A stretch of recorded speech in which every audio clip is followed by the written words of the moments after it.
गर्मी में under water में गरीब बेघर ठंडा ससुराल। अरे खींच खींच, लगता है इस बार जाल में ढेर सारी मछलियां फंसी हैं। खींच।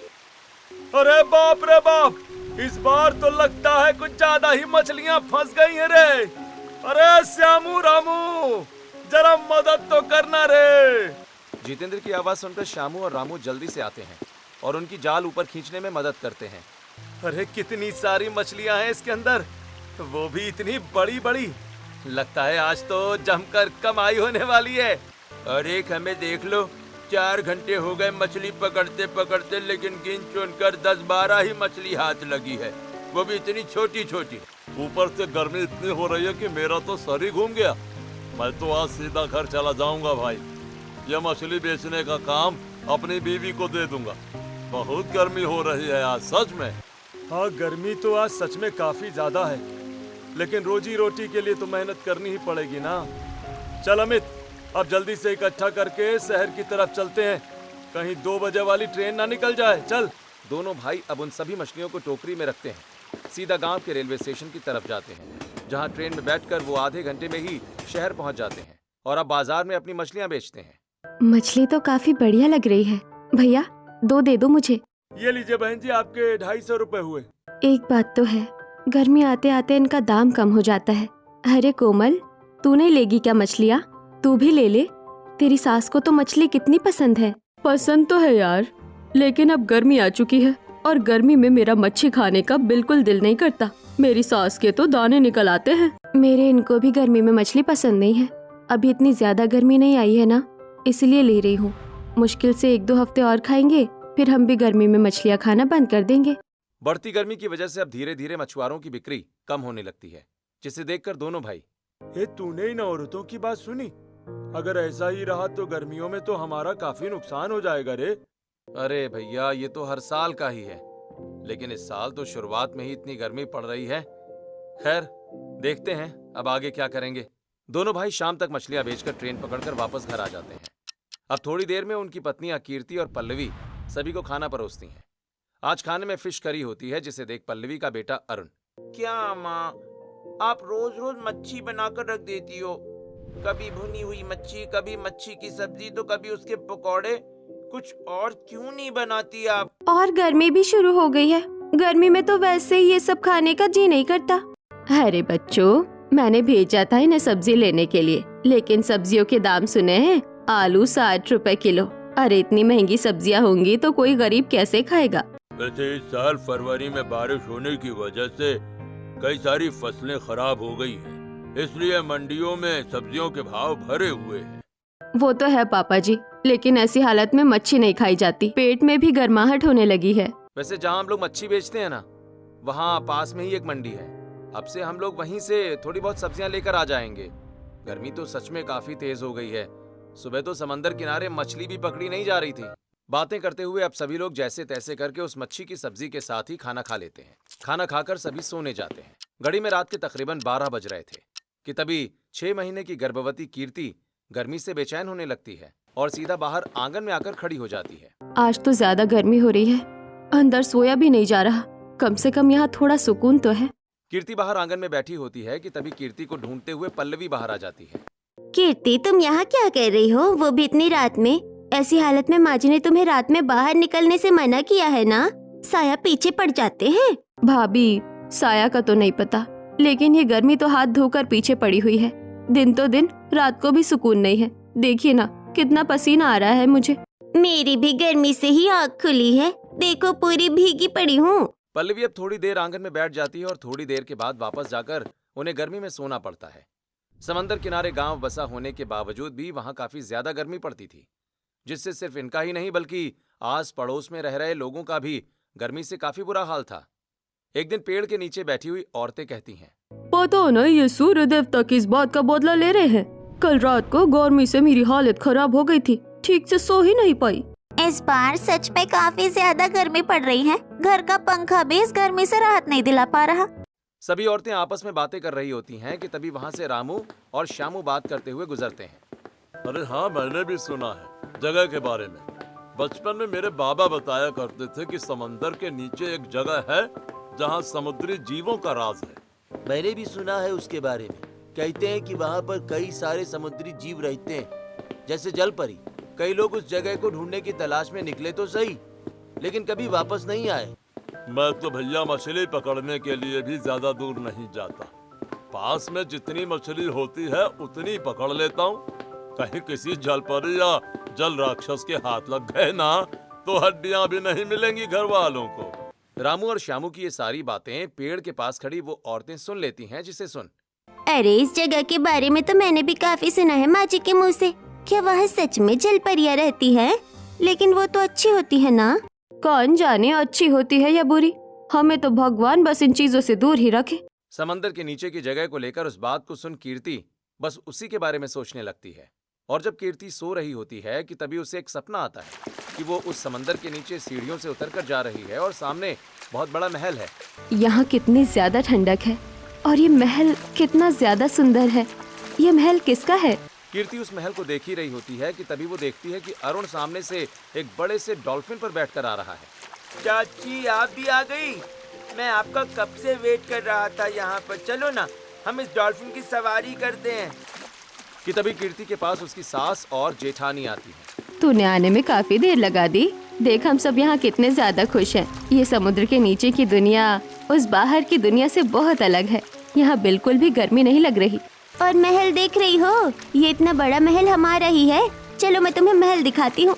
जब कीर्ति समुद्री दुनिया का ये सपना देखकर उठती है तो फौरन इसके बारे में वो सबसे पहले अपनी जेठानी को बताती है, जिसे सुन पल्लवी जोर जोर से हंसने लगती है। अरे बाबा ऐसा थोड़ी ना होता है, ये सब कहानियों में है। असलियत में भला समुद्र के नीचे कोई दुनिया हो सकती है? तुम भी ना बहुत अजीब अजीब सपने देखती हो। क्या भाभी, ऐसा कुछ सच में हुआ था? कितना बढ़िया रहेगा ना, फिर हमें गर्मी से छुटकारा भी मिल जाएगा। कीर्ति की बात सुन पल्लवी दोबारा हंसने लगती है। तो वहीं दूसरी तरफ गांव के सभी आदमी मिलकर समंदर के किनारे मछलियां पकड़ रहे होते हैं कि तभी वहां पर एक बहुत बड़ा जहाज आता है, जिसे देख सभी मछुआरे, ये इतना बड़ा जहाज किसका है और ये यहाँ क्यों आया है? सभी मछुआरे इतने बड़े जहाज को देख काफी ज्यादा हैरान होते हैं और आपस में ही बातें करने लगते हैं कि तभी उसे जहाज से कुछ ऑफिसर्स बाहर निकलते हुए दिखाई पड़ते हैं, जो सीधा उन मछुआरों के पास आते हैं। क्या आप सभी इसी गांव से हैं? हाँ, हम सभी इसी गांव से हैं और इसी समंदर से मछली पकड़कर अपना गुजारा करते हैं। लेकिन आप लोग कौन हैं? हम गवर्नमेंट द्वारा भेजे गए ऑफिसर्स हैं और अब आप लोग यहाँ पर मछलियाँ नहीं पकड़ेंगे। सीधा गवर्नमेंट द्वारा यहाँ से मछलियाँ पकड़ी जाएंगी और उन्हें सप्लाई किया जाएगा। ये गवर्नमेंट का ऑर्डर है जो आपको फॉलो करना ही पड़ेगा। अरे ये कैसा ऑर्डर हुआ? और हमें तो इस बारे में पहले कुछ बताया भी नहीं गया था। देखिए साहब, इन मछलियों को बेचकर ही हम सबका गुजारा चलता है। अगर हम मछलियाँ पकड़कर नहीं बेचेंगे तो फिर हम तो भूखे मर जाएंगे। भैया अगर ऐसा ही है तो हम जाकर सरकार से खुद बात करेंगे। देखिए वो आपकी मर्जी है, हमें आपको जितना समझाना था हमने समझा दिया।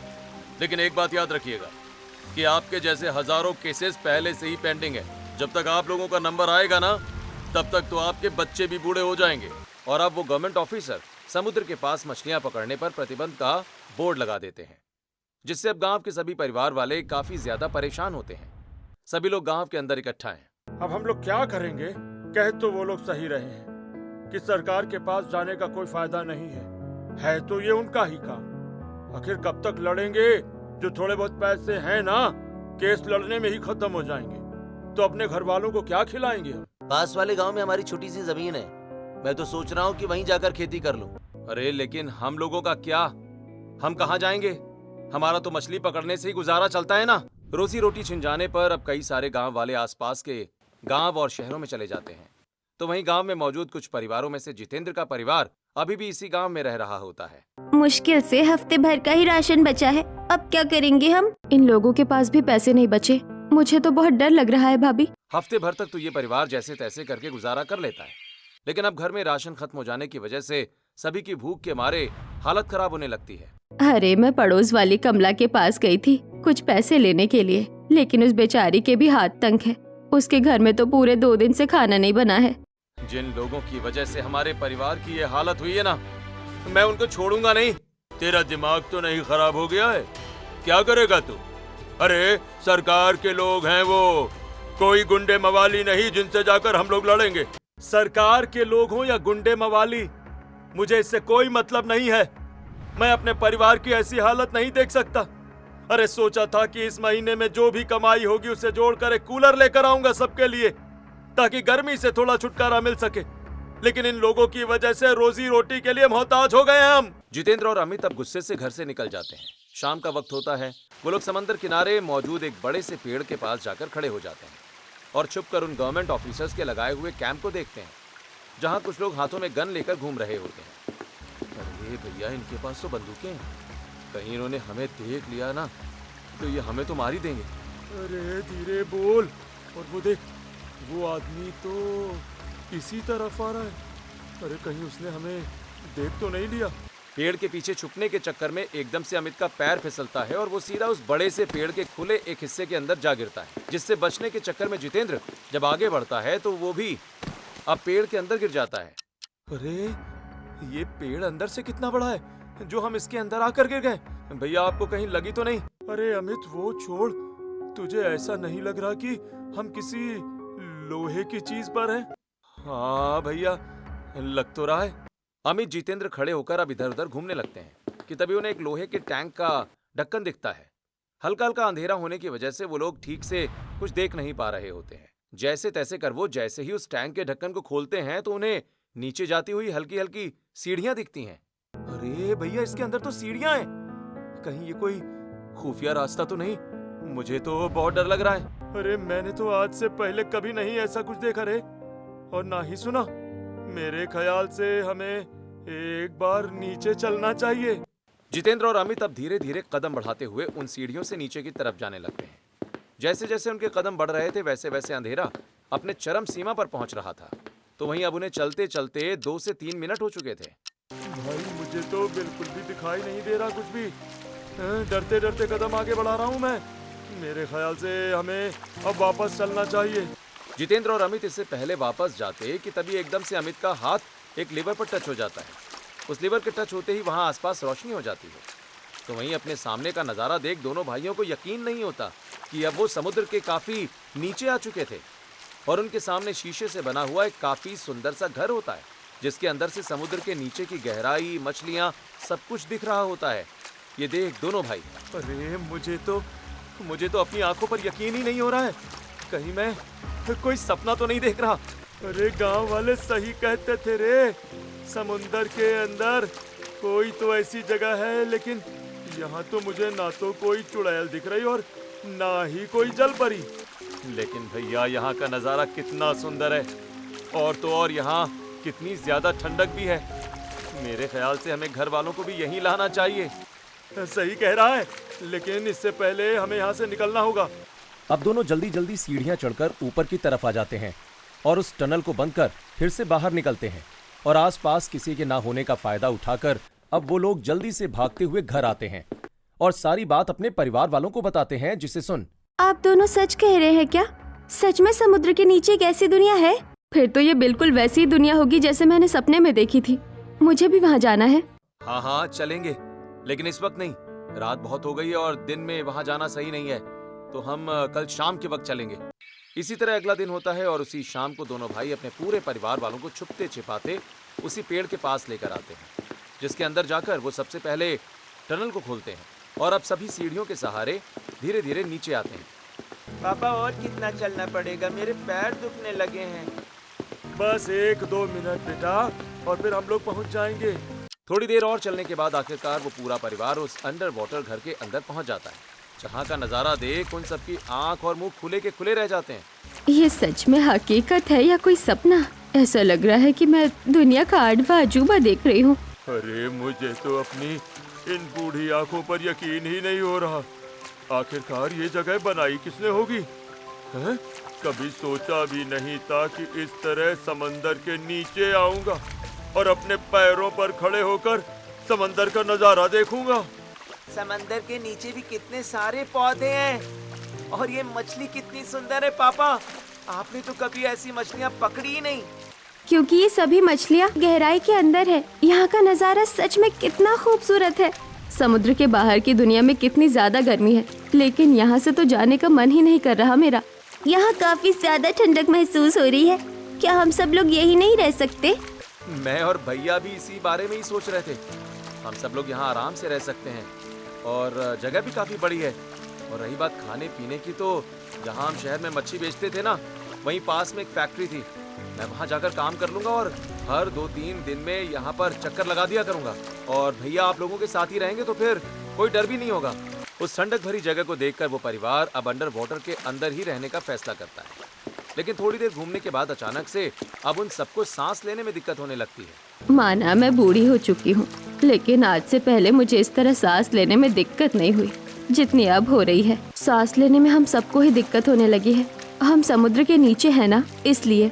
लेकिन अगर यहाँ पहले कोई रहता था तो उसने इस परेशानी के लिए कोई तो हल निकाला होगा। ऑक्सीजन लेवल कम होने की वजह से सभी काफी ज्यादा परेशान होते हैं। तो वहीं दूसरी तरफ कीर्ति अलग अलग कमरों में घूमने लगती है। घूमते घूमते वो कंट्रोल रूम में पहुंच जाती है, जहां पर एक बड़ा सा लाल कलर का बटन होता है। और जैसे ही वो उसे दबा देती है, अंडर वाटर घर के अंदर ऑक्सीजन रिलीज होने लग जाती है, जिससे अब सभी आराम से सांस लेने लगते हैं। एक परेशानी थी, वो भी दूर हो गई। अब हम सब यहाँ आराम से रहेंगे। आसपास के कमरों में थोड़े बहुत बिस्तर पड़े होते हैं, जिसे इकट्ठा कर अब सभी एक साथ हॉल में ही सोने का फैसला करते हैं। और ये इस गरीब परिवार के लिए गर्मियों की पहली रात थी, जहाँ ये लोग सुकून से सो रहे थे। आज लगता है मैं सुकून की नींद सोऊंगी। यहाँ तो बिल्कुल भी गर्मी नहीं है, एक बूंद पसीना नहीं निकल रहा मेरा। आज तो मैं भी चैन की नींद सो सकूंगी। पूरा परिवार उस रात आराम से उस अंडर वाटर घर के अंदर सो जाता है। इसी तरह सुबह होती है, सभी उठकर सबसे पहले उस अंडर वाटर घर की सफाई करने लगते हैं। भगवान, यहाँ कितनी धूल है। कभी सोचा नहीं था कि इस तरह समुद्र के अंदर जाकर ऐसी जगह की सफाई करनी पड़ेगी। तू यहाँ ऊपर की सफाई कर, मैं तब तक बाकी की 1-2 कमरे की सफाई कर देती हूँ। अब सरला उस अंडर वाटर घर के अंदर बने एक कमरे के अंदर आती है, और जैसे उस कमरे के अंदर का नजारा देखती है तो सरला काफी तेज चिल्लाती है। सरला की आवाज सुन सभी लोग भागे भागे कमरे में आते हैं, और जब वो भी उस कमरे के अंदर का नजारा देखते हैं तो हे भगवान, ये क्या है? ये इतने बड़े बड़े शीशे की बोतल में समुद्री जानवर क्यों बंद हैं? इसका मतलब गांव वाले सही कहते थे, यहाँ समुद्री जीव जंतुओं का ही राज है। हमने यहाँ आकर गलती कर दी। लगता है ये लोग सो रहे हैं, हमें इनके जागने से पहले निकलना होगा। माँ जी गलत समझ रही हैं, यहाँ ऐसा कुछ नहीं है। इधर देखिए ना, इधर कितने सारे नक्शे और किताबें हैं। इसका मतलब ये जगह एक रिसर्च सेंटर है। इसे जिसने भी बनाया होगा वो यहाँ समुद्री जीवों पर रिसर्च करते होंगे। बाहर की तरफ रहने के लिए घर और अंदर ये सीक्रेट कमरा। जो भी था, लेकिन अब वो सालों पुरानी बात हो चुकी है। हम इस कमरे को बंद ही रखते हैं, हमें यहाँ से कोई मतलब भी नहीं है। सभी लोग उस कमरे को बंद कर देते हैं और अब साफ सफाई का काम खत्म होता है और अब सभी आराम करने लगते हैं। अगले दिन जैसे ही सरला की आंख खुलती है कि उसे शीशे के घर के बाहर एक बड़ी सी मछली दिखाई देती है, जो उसे ही घूर घूर कर देख रही थी, जिसे देख सरला काफी ज्यादा डर जाती है। देखिए जी, ये मछली कैसे घूर घूर कर देख रही है, कहीं ये मुझे खा तो नहीं जाएगी। ये मछली तुम्हें भले ही घूर कर देख रही है, लेकिन ये शीशे के उस पार है और ये शीशे का घर काफी मजबूत है, तो ये तोड़कर अंदर आकर तो तुम्हें खा नहीं जाएगी। कमलेश की बात सुन सरला सुकून की सांस लेती है। तो वहीं अब अमित शहर में काम करने के लिए चला जाता है और आज 2 दिन के बाद अमित जब शहर से काम करके घर लौटता है तो थोड़ा बहुत राशन का सामान लेकर जैसे ही उस पेड़ के पास पहुंचता है तभी उसे वहाँ एक ऑफिसर पकड़ लेता है। तुम यहाँ पर क्या कर रहे थे? और ये खाने पीने का सामान कहाँ ले जा रहे थे? ये तो मैं घर वालों के लिए लाया था साहब। वो बस आते आते समुद्र पर नजर पड़ी तो सोचा कि थोड़ी देर यहीं बैठ जाऊं। काफी समय हो गया है ना यहाँ पर आए हुए। देखो, यहाँ पर आना मना है। आज तो मैं तुम्हें जाने दे रहा हूँ, लेकिन अगली बार तुम मुझे दिखे तो इसी गोली से उड़ा दूंगा। ऑफिसर के सामने तो अमित जाने का नाटक करता है, लेकिन जैसे ही वो ऑफिसर वहां से हटता है तो वहीं अमित जल्दी से पेड़ के अंदर आ जाता है और टैंक खोलकर सीधा नीचे अंडर वाटर घर के अंदर जाकर सुकून की सांस लेता है। तो वहीं दूसरी तरफ यहाँ का नज़ारा कितना सुंदर है ना। कभी कभी तो ये सब सपने जैसा लगता है। भाभी, आपके सपने से याद आया, आपको याद है एक बार मैंने भी कुछ ऐसा ही सपना देखा था और आपने कहा था कि ये सब किताबी बातें हैं, हकीकत में ऐसा नहीं होता। लगता है तुमने वो सपना सुबह 5 बजे के करीब देखा था, तभी तो पूरा हो गया। याद है तुम्हें, बाहर हमें गर्मी से कितना परेशान होना पड़ता था ना, खाना बनाते हुए, काम करते हुए। अब इसी तरह कुछ दिन और गुजर जाते हैं और पूरा परिवार उस अंडर वाटर घर में गर्मी से छुटकारा पाकर आराम से रह रहा होता है। लेकिन वहीं समंदर के बाहर जहाज पर वो गवर्नमेंट ऑफिसर्स टेबल पर एक बड़ा सा नक्शा बिछाकर कुछ ढूंढ रहे होते हैं। 1 महीने होने को आ चुका है हम लोगों को यहाँ पर, और अभी तक हम उस सीक्रेट चैम्बर को ढूंढ नहीं पाए। अरे तुम लोग कुछ काम भी कर रहे हो या नहीं? इससे पहले किसी को हमारे बारे में पता लगे, वो सीक्रेट जगह ढूंढनी पड़ेगी। पता नहीं वो जगह समंदर में है कहाँ। बड़ी मुश्किल से तो यहाँ की खबर मिली थी, तो हम सब यहाँ तो आ गए, लेकिन यहाँ भी कुछ नहीं हाथ लगा। खुद को गवर्नमेंट ऑफिसर बताने वाले रमेश और सुधीर असल में वही जगह ढूंढ रहे थे जिस जगह में पल्लवी और कीर्ति का पूरा परिवार बसा पड़ा था। पेड़ के पास छुपा होने की वजह से अभी तक कोई भी वहां तक नहीं पहुंच पाया था। आज तो मैं कुछ ज्यादा ही बोर हो गया। कोई ना कोई काम कर रहे हैं, दादा और दादी भी सो रहे हैं। अब मैं क्या करूं? बाहर होता तो अपने दोस्तों के साथ खेलता ना, लेकिन यहाँ तो कोई भी नहीं है। बोर होने की वजह से अब अरुण इधर से उधर घूमता रहता है और घूमते घूमते वो कंट्रोल रूम में पहुंच जाता है, जहां उसे एक नीले कलर का बटन दिखता है। अरे ये बटन किस चीज का है? इसे दबाने से क्या होगा? दबा दूं क्या? अरुण जैसे उस नीले रंग के बटन को दबाता है कि तभी पास में बनी हुई एक छोटी सी कांच की गोल खिड़की खुल जाती है, जिससे समंदर का पानी अंदर आने लगता है। जिसे देख अरुण तो वहां से भाग जाता है, लेकिन वहीं दूसरी तरफ पूरे घर में सायरन बजने शुरू हो जाते हैं, जिससे सुन, अरे ये सायरन क्यों बजने लग गए? कहीं घर में आग तो नहीं लग गई? अरे बाबा, हम समुद्र के नीचे हैं, भला यहाँ कैसे आग लग सकती है? ये अरुण कहाँ गया? अरुण बेटा, कहाँ हो तुम? सभी अरुण को ढूंढने लगते हैं, तो वहीं दूसरी तरफ कीर्ति कंट्रोल रूम तक पहुंचती है और अब जल्दी से उस नीले बटन को दबा देती है, जिससे खिड़की बंद हो जाती है। और जब अरुण की इस हरकत के बारे में सभी को पता चलता है तो वो सब उस पर काफी गुस्सा करने लगते हैं। तूने ये बटन दबाकर खिड़की खोली और ऊपर से हमें बताने की वजह जाकर छुप गया। अरे अगर कोई बड़ा हादसा हो जाता तो सबके सब यही मर जाते और किसी को हमारी लाश तक नहीं मिलती। सॉरी दादी माँ, मैं डर गया था। माँ जी, बच्चा है, हो गई गलती। अरुण बेटा, आज के बाद यहाँ पर कोई भी बटन मत दबाना। हमें यहाँ रहते हुए समय हो गया है, लेकिन हमें यहाँ की हर चीज की जानकारी नहीं है, कुछ भी हो सकता है। कीर्ति अरुण को अच्छे से समझा देती है, जिसके बाद अब सभी लोग मिलकर घर में जमा हुए पानी को साफ करने लगते हैं। और ऐसे ही हफ्ता भर और गुजर जाता है। उस जहाज के पास एक ऑफिसर घूम रहा होता है कि तभी उसे दूर से ही अमित उस पेड़ के पास जाता हुआ दिख जाता है, जिसे देख, 2 दिन पहले तो ये मुझे यहाँ मिला था और अब ये दोबारा से यहाँ क्या कर रहा है? लगता है आज इसे पकड़कर बॉस के पास ले जाना ही पड़ेगा। इससे पहले कि वो ऑफिसर अमित के पास आता कि तभी अमित भी दूर से उस ऑफिसर को देख अब जल्दी से उस पेड़ के अंदर चला जाता है और टैंक खोलकर अंदर चला जाता है।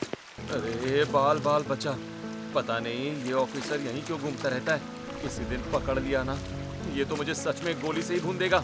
अमित अब सुकून से सांस लेता है और नीचे आता है। वहीं दूसरी तरफ ऑफिसर अमित को इधर उधर ढूंढने लगता है। अभी तो वो आदमी यहीं घूम रहा था, अचानक से कहाँ गायब हो गया? आसमान खा गया या जमीन निकल गई? काफी ढूंढने पर जब अमित ऑफिसर को नहीं मिलता तो वहां से चला जाता है। आज काफी दिनों के बाद पूरा परिवार गर्मा गर्म चाय पकौड़े के मजे लेते हुए समंदर के सुंदर सुंदर नजारों को देख रहा होता है। माँ वो देखो, यहाँ पर कितनी छोटी छोटी सी मछलियाँ हैं ना, कितनी प्यारी लग रही हैं। मन कर रहा है सबको पकड़ लूं। जरा उस तरफ देखो, मैं गलत नहीं हूँ तो वो समुद्री घोड़ा है ना, कितना छोटा सा है। सभी लोग सुकून से बैठे होते हैं कि तभी उनके घर के पास एक बड़ी सी वेल आती है, जो उस घर को टक्कर मारकर हिलाने लगती है। ये देख सभी लोग काफी घबरा जाते हैं। हे भगवान, ये कितनी बड़ी मछली है और उसके धक्का देने पर ये घर भी हिल रहा है। कहीं ये शीशे को तोड़कर अंदर तो नहीं आ जाएगी? आप जल्दी से सारी लाइट बंद कर दीजिए। जितेंद्र जल्दी से लाइट बंद कर देता है और अब किसी को ना देख पाने की वजह से वो वेल मछली वहां से चली जाती है और थोड़ी देर के बाद अब सभी लाइट ऑन कर देते हैं। एक पल को लगा ये अंदर ही आ जाएंगी और हम सबको निगल जाएगी। यहाँ काफी सालों से कोई नहीं था और अब हम सब यहाँ रह रहे हैं। इसी रोशनी को देखकर ही वो मछली यहाँ आई होगी। थोड़ा संभल के रहना पड़ेगा। ठंडक के चक्कर में हम यहाँ आ तो गए, लेकिन हमारे सर पर खतरा बन रहा है। सभी लोग अब सुकून की सांस लेते हैं और ऐसे ही कुछ समय गुजर जाता है। आज लक्ष्मी को एक कमरे के अंदर से स्कूबा डाइवर के कपड़े मिलते हैं, जिसे देख, अगर मैं गलत नहीं हूँ तो ये वही कपड़े हैं ना जो लोग पहनकर पानी में जाते हैं। मैंने एक बार पिक्चर में देखा था। एक काम करती हूँ, मैं भी इसे पहन लेती हूँ, फिर पानी में जाऊंगी, थोड़ा बहुत तो मैं तैर ही लूंगी। लक्ष्मी अब स्कूबा डाइवर के कपड़े पहन लेती है, लेकिन उन कपड़ों के साथ ऑक्सीजन पाइप नहीं होता और अब बिना नॉलेज के ही लक्ष्मी उस अंडर वाटर घर में बनी टनल के पास आती है। जैसे ही उसका बटन दबाती है तो लक्ष्मी सीधा बाहर पानी में चली जाती है और अब आराम से थोड़ी देर तक तैरने लगती है। तो वहीं दूसरी तरफ, सुनिए जी, ये लक्ष्मी कहाँ है? काफी देर से दिखी नहीं। पता नहीं, मुझे भी काफी देर से नहीं दिखी। जरा ढूंढो उसे, कहीं बाहर तो नहीं गई। सभी लोग लक्ष्मी को इधर उधर ढूंढने लगते हैं। तो वहीं दूसरी तरफ ऑक्सीजन सिलेंडर ना होने की वजह से लक्ष्मी पानी में सांस नहीं ले पा रही थी और हड़बड़ी में आकर वो उस टनल के गेट से भी काफी दूर आ जाती है कि तभी एकदम से घर के अंदर बैठे अरुण की नजर बाहर पानी में छटपटा रही अपनी बुआ पर जाती है। मम्मी पापा वो देखो, वो बुआ है ना। हे भगवान, ये तो लक्ष्मी है, पर ये वहाँ क्या कर रही है? जितेंद्र को अच्छे से तैरना आता था, इसलिए वो अब जल्दी से टनल के पास जाता है और गेट खोलकर अपनी बहन को अंदर ले आता है और अब पल्लवी लक्ष्मी के शरीर के अंदर जमा पानी निकालने में मदद करती है। तू ठीक तो है ना बेटा? बाहर करने क्या गई थी? मैंने ये तैराकी वाले कपड़े देखे और मैं इन्हें पहनकर बाहर चली गई। टीवी में तो लोग इसे पहनकर आराम से पानी में तैर रहे थे, पता नहीं मैं क्यों नहीं तैर पा रही थी। बेवकूफ लड़की, उन लोगों के पास ऑक्सीजन सिलेंडर पाइप होता है जिससे वो सांस लेते रहते हैं। जब पूरी जानकारी ना हो तो ऐसी हरकत नहीं करते। तुम में और अरुण में क्या ही फर्क है? हाँ, पल्लवी लक्ष्मी को लेकर अब अंदर चली जाती है और ऐसे ही कुछ समय गुजर जाता है और तकरीबन 1.5 से 2 महीने गुजर जाते हैं। आज अमित हफ्ते भर के बाद सामान लेकर घर लौट रहा होता है, लेकिन इससे पहले कि वो उस पेड़ के पास पहुंचता कि तभी 2 ऑफिसर उसे पकड़ लेते हैं। ए, आज आया है तू मेरे हाथ, बता क्या करने आता है तू यहाँ? उस दिन भी तू मुझे दिखा था, लेकिन अचानक गायब हो गया था। मैंने कहा तो था आपसे कि मैं यहाँ ऐसे ही आता रहता हूँ, सालों से यहीं आता रहता हूँ, रोजी रोटी मेरी यहीं से चलती थी। जब सारे गांव वाले इस गांव को छोड़कर चले गए तो फिर तेरे यहाँ रहने का क्या मतलब बनता है? हाँ? सच सच बता, वरना इस बंदूक की सारी गोलियां तेरे सिर में उतार दूंगा। इतना कहकर वो ऑफिसर हवा में बंदूक चलाता है, जिससे अमित काफी डर जाता है। नहीं साहब, मुझे माफ कर दीजिए, मुझे मत मारिएगा, मैं आपको सब सच सच बताऊंगा। अब वो ऑफिसर अमित को सीधा जहाज पर ले जाते हैं। ये बता रहे थे कि तू आजकल यहाँ पर काफी घूमता है, अब बता तू कहीं कोई जासूस तो नहीं है? नहीं साहब, मैं कोई जासूस नहीं हूँ, बस मैं और मेरा परिवार यहाँ इस समंदर के नीचे रहते हैं। समंदर के नीचे? तुझे बेवकूफ बनाने के लिए हम ही मिले थे क्या? अरे हम सच में समंदर के नीचे ही रहते हैं साहब। एक बार की बात है, हम लोग वो समंदर किनारे बड़ा वाला पेड़ है ना, वहाँ आए थे। उस पेड़ के अंदर एक टनल है जिससे होकर नीचे की तरफ सीढ़ियाँ जाती हैं। थोड़ी देर सीढ़ियाँ चलने के बाद हम समंदर के अंदर नीचे मौजूद घर में पहुँचे, जो पूरा शीशे का बना हुआ है। इसका मतलब रमेश, ये वही जगह है जिसे हम इतने सालों से ढूंढ रहे थे। सुधीर, रमेश और कुछ ऑफिसर समित के साथ अब सीधा उस पेड़ के अंदर आते हैं और उस टनल से होते हुए अंडर वाटर घर के अंदर पहुंच जाते हैं, जहां अमित का पूरा परिवार होता है। ये लोग यहाँ क्या कर रहे हैं? मैं क्या करता भैया, इन लोगों ने मेरे सिर पर बंदूक रख दी थी, मैं मजबूर था।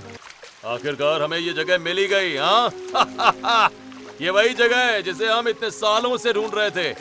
अब हमें समंदर के कई सारे राज पता चल जाएंगे, हम बहुत कुछ कर सकते हैं। लेकिन आप लोगों ने तो कहा था कि आप सरकार के आदमी हैं जो मछलियां सप्लाई करने का काम करते हैं। अरे ये मछुआरे भी कितने नासमझ होते हैं। अरे ये मछलियां सप्लाई करने का तो एक बहाना था। हम तो इस जगह को कई सालों से ढूंढ रहे थे। वैसे तुम लोगों ने हमारा काम काफी आसान कर दिया। इसका तोहफा तो तुम्हें मिलना ही चाहिए। इन सबको मार दो और इनकी बॉडीज को यहीं पानी में फेंक देना। काफी टाइम के बाद समुद्र की मछलियों को कुछ अच्छा खाने को मिलेगा। आप लोग क्या कर रहे हैं? हमें छोड़ दीजिए, हमें जाने दीजिए यहाँ से। हम किसी को कुछ नहीं बताएंगे। हमारे चेहरे पर क्या बेवकूफ लिखा है जो हम तुम लोगों को छोड़ देंगे, वो भी जब तुम्हें हमारे बारे में इतना कुछ पता चल चुका हो। इससे पहले कि वो लोग उस पूरे परिवार को मारते कि तभी पीछे से इंडियन नेवी आ जाती है, जिसे देख सुधीर, रमेश और उन सब के आदमी डर जाते हैं। खबरदार, अगर कोई भी अपनी जगह से हिला, ऑफिसर इन सब की गन्स ले लो। ऑफिसर महेंद्र के सभी junior navy officers Ramesh, Sudhir और बाकी लोगों के पास से गन छीन लेते हैं और उन सबको पकड़ लेते हैं। अच्छा तो तुम हो रमेश और सुधीर, जो समंदर के अलग अलग जगहों पर जाकर आसपास के गांवों में अपना डेरा बसा लेते हो। हम तो सिर्फ तुम्हें पकड़ने के लिए आए थे, लेकिन हमें तो ये जगह भी मिल गई जिसे सरकार सालों से ढूंढ रही थी। आखिरकार इस जगह में ऐसा क्या है जो आप सब लोग इसके पीछे पड़े हैं? हम तो यहाँ इस मजबूरी से आए थे कि रोजी रोटी छिन जाने के कारण हम भूखे प्यासे गर्मी में मर रहे थे। यहाँ आने के बाद हमें सुकून मिला, ठंडक मिली। इसके अलावा हमारा यहाँ से कोई रिश्ता नहीं है। पर आप सब लोग क्यों यहाँ इस जगह के पीछे पड़े हैं? ये एक अंडर वाटर रिसर्च सेंटर है जो तकरीबन 100 से 150 साल पुराना है। कई सालों पहले यहाँ पर साइंटिस्ट समुद्र के अलग अलग जीवों को पकड़कर उन पर रिसर्च करते थे। साथ ही समंदर के ऐसे सीक्रेट्स पता लगाते थे जिनके बारे में हमें और आपको पता ही नहीं है। लेकिन आज तक किसी को नहीं पता चला कि सालों से सरकार इसी जगह के पीछे पड़ी हुई है। और रही इन दोनों की बात, तो ये दोनों इस जगह के सीक्रेट्स बाहर बेचना चाहते थे ताकि इन्हें मुनाफा हो और देश को एक बड़ा नुकसान। अरे क्यों आप सरकार की सेवा करने के पीछे पड़े? अरे आप बताइए ना, आपको कितने पैसे चाहिए, हम देंगे। जो भी मुनाफा होगा आधा आधा बांट लेंगे। तुम्हारी इतनी हिम्मत, ऑन ड्यूटी नेवी ऑफिसर को रिश्वत देने की बात कर रहे हो? इतना कहकर navy officer captain Mahendra Sudhir को एक जोरदार थप्पड़ मारता है। क्यों? मिल गया मुनाफा? ऑफिसर्स ले जाइए इन लोगों को यहाँ से। सभी नेवी ऑफिसर्स उन लोगों को वहां से ले जाते हैं। थोड़ी देर में समंदर किनारे बड़े बड़े चॉपर आते हैं जिसमें उन लोगों को सीधा वहां से ले जाया जाता है। तो वहीं दूसरी तरफ, इसका मतलब अब हम यहाँ और नहीं रह सकते। बाहर हम गुजारा कैसे करेंगे? गर्मी में तो मेरा परिवार मर ही जाएगा। देखिए, अगर हम आपको यहाँ पर रहने भी दें तो भी आपका परिवार मर जाएगा। इस जगह का ऑक्सीजन लेवल बिल्कुल लो हो चुका है और बिना ऑक्सीजन के यहाँ पर रहना पॉसिबल नहीं है। देखिए, आप फिक्र मत कीजिए। इन लोगों के द्वारा आप लोगों को जितना भी नुकसान पहुंचा है उसकी भरपाई होगी और कहीं ना कहीं आप लोगों की वजह से ही इस जगह का सरकार को पता चला है, इसलिए आपको इसका इनाम भी मिलेगा। पूरा गरीब परिवार उस अंडर वाटर घर से बाहर निकल आता है। तो वहीं कुछ दिनों में अब उन सबको सरकार की तरफ से इनाम मिलता है जिससे अब वो अपना घर पक्का बनवा लेते हैं और गर्मी से बचने के लिए उनके घर में सारे साधन भी होते हैं। तो वहीं दूसरी तरफ अब सारे बेघर हुए गांव वाले भी वापस आ जाते हैं, जिसके बाद अब वो सभी पहले की तरह अपना मछुआरे का काम शुरू करते हैं। अरे तुम लोगों ने तो सच में कमाल कर दिया भाई। हमें तो लगा था कि तुम लोगों ने भी गांव छोड़ दिया होगा। वैसे वो जगह थी कैसी? मैं तो भैया आज तक उसे देखने के लिए तरस रहा हूँ। क्या वो सच में कोई जलपरी थी या महल? अरे बाबा, ऐसा कुछ नहीं था। ना महल था और ना ही कोई जलपरी। लेकिन हाँ, जो वहां का नजारा था ना, बड़ा सुंदर था। वो तो मैं कभी नहीं भूल पाऊंगा। अमित और जितेंद्र अपने दोस्तों को अंडर वाटर घर के किस्से सुनाने लगते हैं। तो वहीं दूसरी तरफ कीर्ति और पल्लवी अपने उस समुद्री घर को याद करती हैं। भाभी, भले आज हमारे घर पर कूलर पंखा ऐसी सब है, लेकिन जो ठंडक वहाँ थी ना, वो ठंडक यहाँ नहीं है। और वहाँ कितनी सारी रंग बिरंगी मछलियाँ थी। मुझे तो वो गुलाबी रंग की मछलियाँ अभी तक याद है। बड़ी वेल याद है, पता नहीं अब वो कहाँ होगी। हमने वहाँ जितना भी समय गुजारा उसे मैं कभी नहीं भूल पाऊंगी। भले ही थोड़ी बहुत दिक्कत हुई, लेकिन कहीं ना कहीं हमने वहाँ गर्मी से सुकून भी मिला। पूरा परिवार अब बाहर आकर एक अच्छी सी जिंदगी जी रहा था, लेकिन उनके दिलों में हमेशा उस अंडर वाटर घर की एक छाप पड़ चुकी थी जिसे वो कभी भी भूल नहीं सकते थे।